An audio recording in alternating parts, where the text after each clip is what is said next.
Φίλοι μου, γεια σας και πάλι. Σήμερα θα σας δείξω πώς λύνουμε εκθετικές και λογαριθμικές ανισώσεις. Είναι ένα θέμα το οποίο παρουσιάζεται πάρα πολύ συχνά στην ύλη της τρίτης λυκείου και γενικά στο διαφορικό λογισμό. Λοιπόν, αρχικά πρέπει να σας πω ότι όταν συνθέτουμε μία συνάρτηση με την αντίστροφή της, πάντοτε προκύπτει η ταυτοτική συνάρτηση. Θα εξηγήσω τι εννοώ.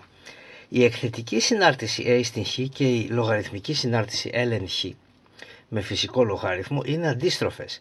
Τι σημαίνει αυτό? Ότι αν τις συνθέσω, δηλαδή αν στη θέση του Χ εδώ βάλω L εν Χ, θα προκύψει η E στην L εν Χ, το οποίο θα μας δίνει την ταυτοτική συνάρτηση. Λοιπόν, ας το δούμε λίγο πιο διεξοδικά αυτό. Ας υποθέσουμε ότι έχω στο διαφορικό λογισμό μία συνάρτηση που εδώ δίπλα στο ln έχει κάτι, μια παράσταση, οποιαδήποτε παράσταση. Βάζω εδώ πέρα αυτό εδώ για την παράσταση.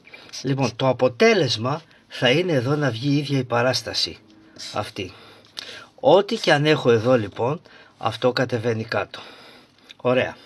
Λοιπόν, το ίδιο συμβαίνει. Βάζω εδώ U για παράδειγμα και εδώ θα προκύψει U. Το ίδιο συμβαίνει και όταν τις συνθέτω ανάποδα. Βάζω λοιπόν αυτήν εδώ στη θέση του Χ και έχω ln του E στην Χ, το οποίο μας δίνει την ταυτοτική. Ωραία. Λοιπόν, να το επεκτείνω όπως και εδώ. Δηλαδή όταν έχω ln του E σε οποιαδήποτε παράσταση, τότε αυτή η οποιαδήποτε παράσταση κατεβαίνει εδώ. Άρα ό,τι και αν έχω εδώ θα το δω εδώ κάτω. Νομίζω ότι το καταλάβαμε, είναι απλό. Λοιπόν, το ίδιο ακριβώς συμβαίνει και με τη συνάρτηση του δεκαδικού λογάριθμου. Προσέξτε. Ωραία, να τα δούμε και τα δύο εδώ. Λοιπόν, εδώ έχω την 10 στην Χ και την log Χ, λογάριθμος δεκαδικός. Αν αυτό το βάλω εδώ, προκύπτει η σύνθεση 10 στην log Χ, το οποίο μας δίνει την ταυτοτική. Άρα 10 στην log οποιασδήποτε παράστασης, αυτή η παράσταση κατεβαίνει εδώ κάτω. Το ίδιο γίνεται και αντίστροφα. Όταν το 10 στην Χ το βάλω εκεί, προκύπτει το log του 10 στην Χ, το οποίο μας κάνει την ταυτοτική, όπως είπαμε. Επομένως, αν έχω log του 10 σε οποιαδήποτε παράσταση, αυτό μου δίνει την οποιαδήποτε παράσταση, αρκεί όλα αυτά βέβαια να ορίζονται επαρκώς. Ωραία, νομίζω ότι το καταλάβαμε και τώρα θα δούμε δύο παραδείγματα πώς αντιμετωπίζουμε μια ανίσωση με λογάριθμο και μια ανίσωση με εκθετική συνάρτηση. Ας υποθέσουμε λοιπόν ότι στο διαφορικό λογισμό παρουσιάζεται η αναγκαιότητα να λύσουμε αυτή την ανίσωση. Τι θα κάνουμε? Λοιπόν, αρχικά χωρίζουμε εδώ, πάμε το 2 από την άλλη μεριά και μετά απλά φορτώνουμε φυσικούς λογάριθμους. Δηλαδή ln του A στην Χ μεγαλύτερο ίσον του ln2.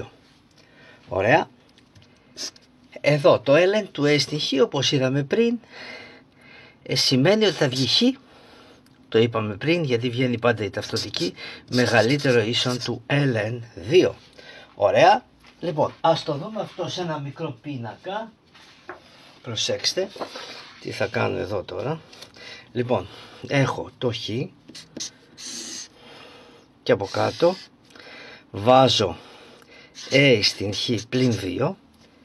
Λοιπόν, είδα ότι αυτό μηδενίζεται στο ln2, όπως το είδαμε, γιατί αυτό είναι η λύση της αντίστοιχης εξίσωσης. Ωραία. Και τι έχω βγάλει σαν συμπέρασμα? Ότι το A στην Χ πλην 2 είναι θετικός όταν το Χ είναι μεγαλύτερο του ln2, άρα εδώ είναι θετικός και εκεί είναι αρνητικός. Δηλαδή η παράσταση A στην Χ πλην 2 είναι θετική πάνω από το ln2 και αρνητική από κάτω. Αυτός είναι πολύ χρήσιμος πίνακας, καθώς και η μέθοδος. Ωραία. Ας δούμε τώρα πώς θα λύσουμε μια αντίστοιχη με λογάριθμο. Λοιπόν, εδώ έχουμε την ανίσωση ln Χ και 1 μικρότερο του 0. Τα χωρίζω πάλι. ln χ μικρότερο του μείον 1. Και τι κάνω τώρα? Φορτώνω το ε. Όπως λέμε τα εκθετίζω. A στην ln χ μικρότερο του a στη μείον 1. Μπορώ να το γράψω και πιο απλά τώρα. Το a στην ln χ γίνεται χ, όπως είδαμε πριν, η ταυτοτική, και το a στη μείον 1 μπορεί να γραφτεί 1 προς ε. Ωραία. Ας κάνουμε και εδώ έναν αντίστοιχο πίνακα. Προσέξτε. Φυσικά εδώ πέρα το ln χ ορίζεται όταν χ είναι μεγαλύτερο του 0. Είναι το πεδίο ορισμού της ανίσωσης. Και έχω τώρα χ. Κάνω τον αντίστοιχο πίνακα. ln χ και 1. Εδώ είναι το 0. Η παράσταση ορίζεται για κάθε χ μεγαλύτερο του 0. Άρα διαγράφω αυτό το κομμάτι.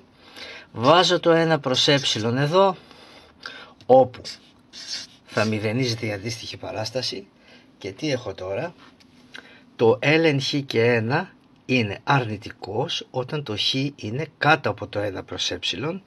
Άρα εδώ, και όταν το χ αντίστοιχα είναι πάνω από το 1 προς ε, η παράστασή μου είναι θετική.